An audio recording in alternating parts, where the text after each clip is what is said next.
Olá, seja bem-vindo ao canal Mundo Proativo. O assunto deste vídeo é sobre a venlafaxina, um antidepressivo que é bastante utilizado e serve para muitas pessoas. Vamos entender através dessa explicação o motivo de sua versatilidade e por que tornou-se uma boa opção de tratamento. Trata-se de um antidepressivo de ação dupla, com ação noradrenérgica e serotonérgica, um inibidor dual da recaptação, ou seja, ele interfere na bomba de recaptação de serotonina e noradrenalina. E esse mecanismo aumenta esses neurotransmissores na região chamada sinapse, que é a região de encontro entre os neurônios. Isso provoca um maior número de neurotransmissão e essas alterações são decodificadas em ativação de genes que produzem proteínas, enzimas, fatores neurotróficos que auxiliam para a remissão do quadro de depressão e ansiedade, a uma diminuição do sofrimento devido ao alívio da maioria dos sintomas, caso seja um tratamento bem sucedido. Esse mecanismo de ação não é exclusivo da venlafaxina e de outros membros de sua classe. Já era explorado há muito tempo atrás, através dos antidepressivos tricíclicos, como a amitriptilina, a imipramina, a clomipramina, mas com essa nova classe houve uma melhora no perfil dos efeitos colaterais, já que a venlafaxina não tem uma afinidade expressiva nos receptores colinérgicos muscarínicos, estaminérgicos e alfa-adrenérgicos, de modo direto, tornando-os geralmente mais toleráveis para a maioria das pessoas. É importante entender que a medicina não reconhece nenhuma classe de antidepressivos como mais eficaz do que a outra, o que não significa que não existam diferenças, mas até o momento nenhum estudo demonstrou provas suficientes de superioridade.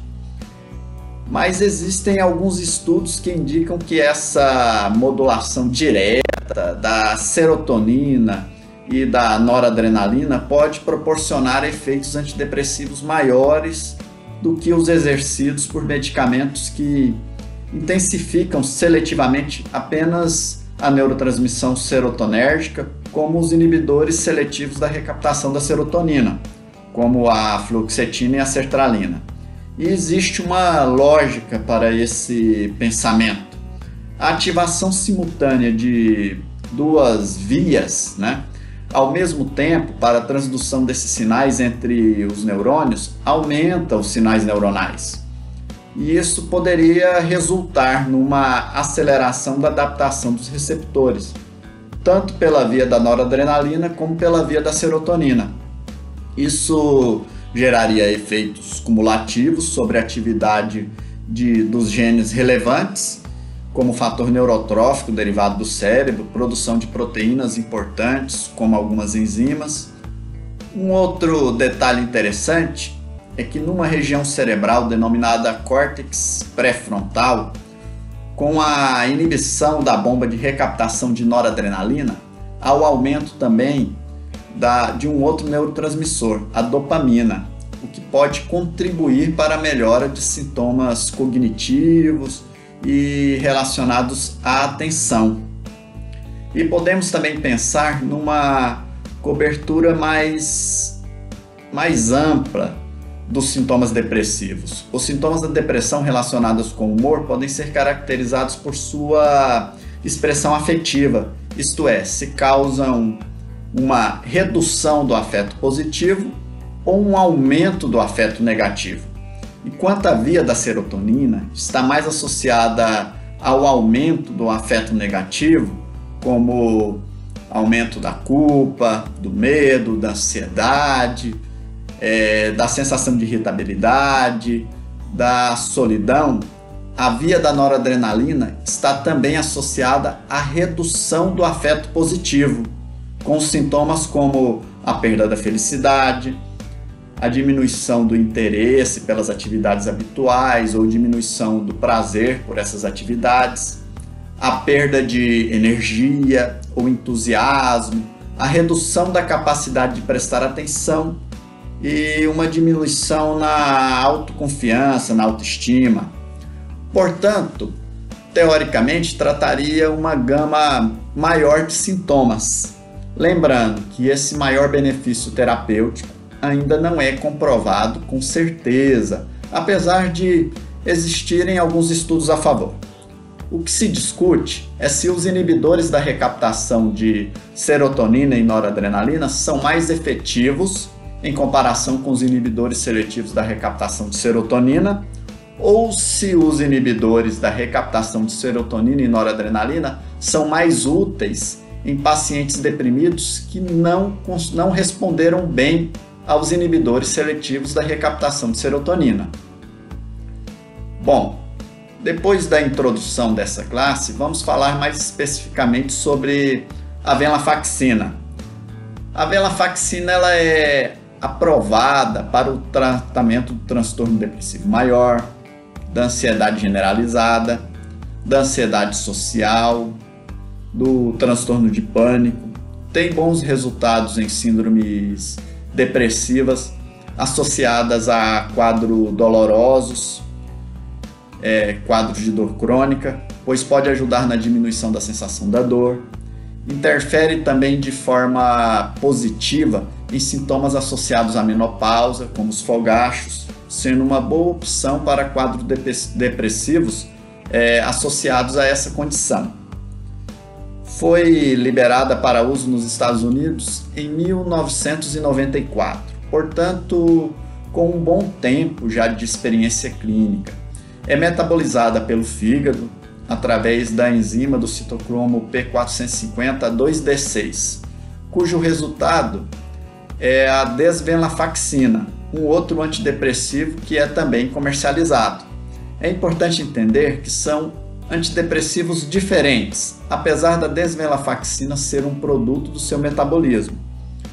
As ações serotonérgicas da venlafaxina são observadas em doses baixas, enquanto suas ações noradrenérgicas são progressivamente aumentadas conforme se aumenta a dose. Ou seja, em doses baixas, a venlafaxina apresenta um bloqueio mais intenso da serotonina e um menor bloqueio da noradrenalina. Com o aumento da dose, o bloqueio da recaptação de noradrenalina ele vai aumentando.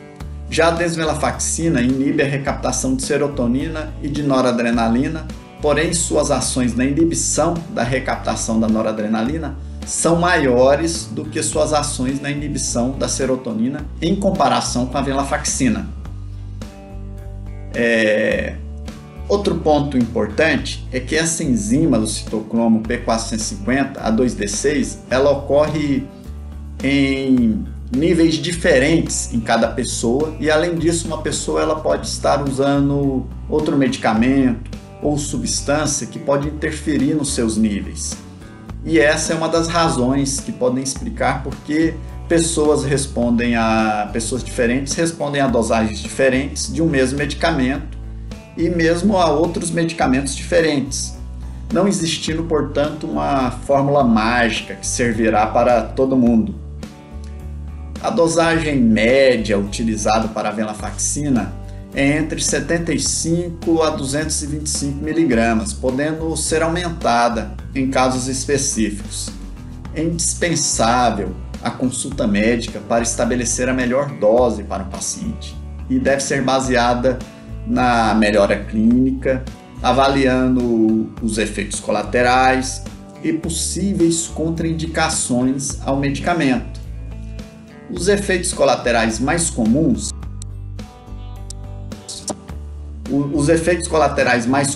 são a diminuição do apetite, com náuseas, boca seca, a constipação intestinal. Apesar de não interferir nos receptores colinérgicos muscarínicos de uma forma direta, o aumento da noradrenalina acaba interferindo de forma indireta e causando sintomas similares. Pode haver o aumento da pressão arterial, inquietação, insônia com sonolência diurna, nervosismo, aumento do suor, tonturas, astenia, fraqueza, Lembrando que a maioria desses efeitos são dose dependentes, ou seja, com o aumento da dose eles podem aparecer. E são tempo também independentes, podem melhorar com o tempo de uso da medicação. E cada pessoa pode apresentar uma combinação diferente desses efeitos colaterais. Uma potencial vantagem da venlafaxina sobre os inibidores seletivos da recaptação de serotonina é uma menor incidência em relação a estes, dos efeitos colaterais sexuais. Em relação à gestação, não é recomendada durante a gestação, principalmente no primeiro trimestre, mas deve ser ponderado o risco do quadro depressivo ou do outro transtorno mental com o risco de possíveis efeitos teratogênicos e complicações perinatais.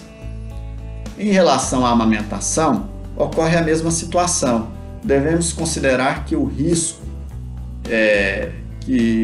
no período pós-parto é um período em que há uma piora do quadro psiquiátrico. Pode ocorrer e temos que avaliar o custo-benefício de um tratamento. Na insuficiência renal e na insuficiência hepática, deve haver uma redução da dose. Em pessoas com insuficiência cardíaca, problemas cardíacos, não é uma opção de primeira linha, pois ela interfere na pressão arterial e o aumento da noradrenalina pode contribuir para uma possível descompensação cardíaca. Em idosos saudáveis, em geral, é uma medicação bem tolerada. Em crianças e adolescentes, não é um medicamento de primeira linha, mas pode ser utilizado em alguns casos. Uma questão interessante é que, apesar de não causar dependência, a venlafaxina, quando precisa ser retirada, pode apresentar sintomas associados à sua retirada, como tonturas, náuseas, vômitos, aumento da sensibilidade à luz, sonolência, fadiga, insônia, mais acentuada nos primeiros 3 dias. Por esse motivo, quando necessário, a retirada ela deve ser gradual, em alguns casos deve ser bem devagar, e às vezes até com a ajuda de outros medicamentos para completar esse desmame. Lembrando que esse vídeo ele tem um caráter informativo e não substitui de forma alguma a consulta médica. O tratamento medicamentoso deve ser prescrito por um médico e acompanhado por este. Qualquer forma de automedicação é muito perigosa. Espero que tenha gostado do vídeo e se tiver alguma dúvida pode utilizar os comentários. Se inscreva no canal Mundo Proativo.